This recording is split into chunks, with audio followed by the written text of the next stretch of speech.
And for you to trash the greatest player ever, but some of the stuff he said about Michael was just really not cool at all. You don't win those rings without Jordan. Yeah, does Jordan win 6 rings without Scottie? Probably not.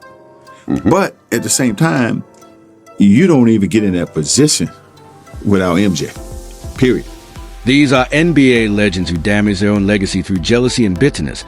And Charles Barkley just delivered one of the harshest takedowns you'll ever hear about what happens when greatness turns toxic. Scottie Pippen spent decades as Michael Jordan's trusted teammate during the legendary Chicago Bulls dynasty, winning 6 championships together and praising Jordan for years as the greatest teammate he ever played with. But in 2021, everything changed when Pippen released his book Unguarded Asterisk, a book that didn't just criticize Jordan. It challenged the entire history of the Bulls dynasty and reignited one of basketball's most uncomfortable debates. That's when Barkley stepped in and made it clear he wasn't going to let history be rewritten without a fight. And he burned down the whole house and came back and make sure it was already. He came back the next day to make sure it was burnt down. That's Charles Barkley speaking, an 11-time All-Star, former league MVP, and one of the few men alive who actually battled Michael Jordan on the biggest stage when his 1993 Phoenix Suns lost to the Chicago Bulls in the NBA Finals. Barkley also played alongside Scottie Pippen in Houston, which means he saw both sides of Pippen up close, the brilliant player and the complicated personality behind the scenes. That's why people paid attention when Barkley started pushing back against the claims in Pippen's book Unguarded Star. In Barkley's eyes, the same trait that made Pippen an elite competitor, his obsession with proving himself, eventually turned into bitterness after retirement.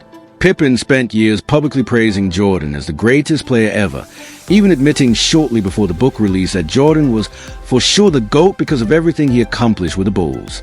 But once the book came out, the tone completely changed. Suddenly, Jordan was being blamed for ruining basketball itself, accused of creating a selfish generation of players who only cared about scoring.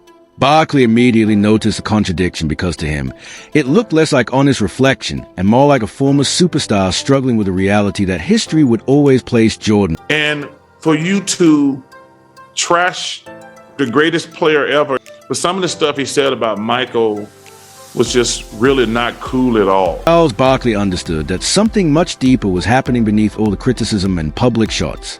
This wasn't really about a book. It was about a man who spent his entire career standing beside Michael Jordan, finally struggling with what history decided their relationship would always be.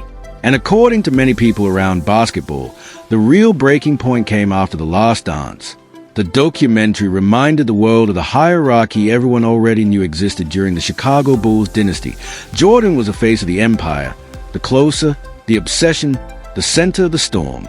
Scottie Pippen was brilliant, essential, and historically great in his own right, but he was still viewed as a second figure beside basketball's biggest icon. Many believe that reality became impossible for Pippen to accept quietly anymore. So when Unguarded Asterisk released, it felt less like a basketball memoir and more like an attempt to reopen old battles, settle emotional scores, and challenge a version of history that had already been permanently written in the minds of fans and former players alike. He's big game hunting. You come after myself, you come after Mike, you come after Phil Jackson. Hey, we know you got a book coming out, but it really just makes you look stupid and silly in the long run. Charles Barkley called it big game hunting. And in his eyes, that's exactly what Scottie Pippen had started doing. This wasn't just criticism aimed at Michael Jordan anymore. Pippen seemed to be taking public shots at anyone whose legacy stood above his own, from Phil Jackson, the coach with 11 championships, to Barkley himself, and even other basketball legends who had never personally had reputations in basketball to crack in front of the entire world. One refusal to step onto the floor. One moment where personal pride became bigger than the team. And for many fans and former players, Scottie Pippen has spent the last 3 decades trying to outrun the shadow of that decision. But according to Charles Barkley, the Houston years revealed even more about who Pippen really were behind the scenes. During the lockout-shortened 1998-99 season, Barkley helped bring Pippen to the Houston Rockets in what was supposed to be one final championship push alongside fellow Hall of Famers. On paper, it looked unstoppable. Instead, the entire experiment collapsed almost immediately. Pippen lasted just 1 season and 42 games beside Barkley before demanding a trade, and before leaving, he publicly turned on Barkley himself. For Barkley, that betrayal confirmed what he already suspected. Pippen's frustration was no longer about basketball. It was about resentment, ego, and a growing need to tear down the very legends he once stood beside. Can I give them both to Michael? I mean, I can't knock him and say he was a bad teammate. I would say he probably fit both of those categories. Think about the calculation behind that entire situation. Scottie Pippen used Michael Jordan's name to attack Charles Barkley, throwing one former teammate under the bus while trying to score points with another. Barkley never forgot it, especially after Pippen publicly declared that he wouldn't give Charles Barkley an apology at gunpoint. But what made the story even more revealing was Jordan's reaction. Jordan himself reportedly reached out to Barkley afterward to distance himself from Pippen's comments and apologized for the entire situation. To many people around the league, that moment exposed a difference in character between the two former Bulls stars. While Pippen was burning bridges and reopening old grudges, Jordan was quietly trying to repair relationships behind the scenes. Yet Pippen's frustration kept growing. In his book and interviews, he pushed the idea that the Chicago Bulls championship belonged to him just as much as Jordan, almost framing their partnership as equal ownership of the dynasty rather than Jordan being the centerpiece and Pippen the elite second star. Years of resentment toward Bulls management, especially general manager Jerry Krause, seemed to poison the way Pippen viewed that era altogether. That's why former legends started speaking up.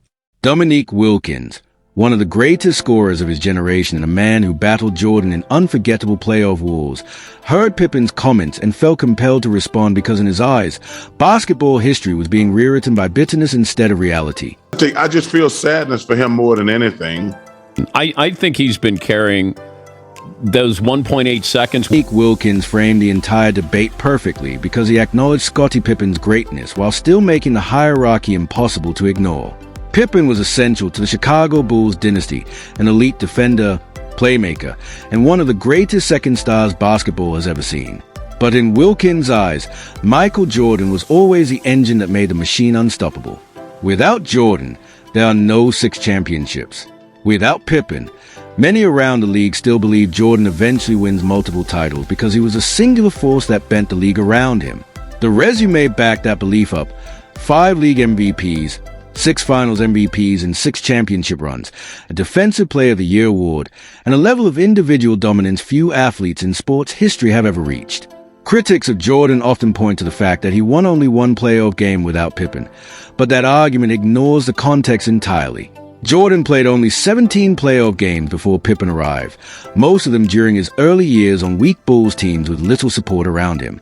And when Jordan returned from baseball in 1995, Chicago immediately became a title contender again even with a physically worn-down Pippen because Jordan's presence alone changed the entire balance of power in the NBA. Then the conversation got even harsher when Shaquille O'Neal entered it. A 4-time champion and one of the most dominant players ever, Shaq heard Pippen trying to elevate himself to Jordan's level and responded with an analogy so brutal that basketball fans still repeat it years later. Michael, a year ago, when he said that Charles will never win a championship because he doesn't show any dedication, he's a very selfish guy. Bridge and water. That was Shaquille O'Neal's perfect metaphor for the relationship between Michael Jordan and Scottie Pippen.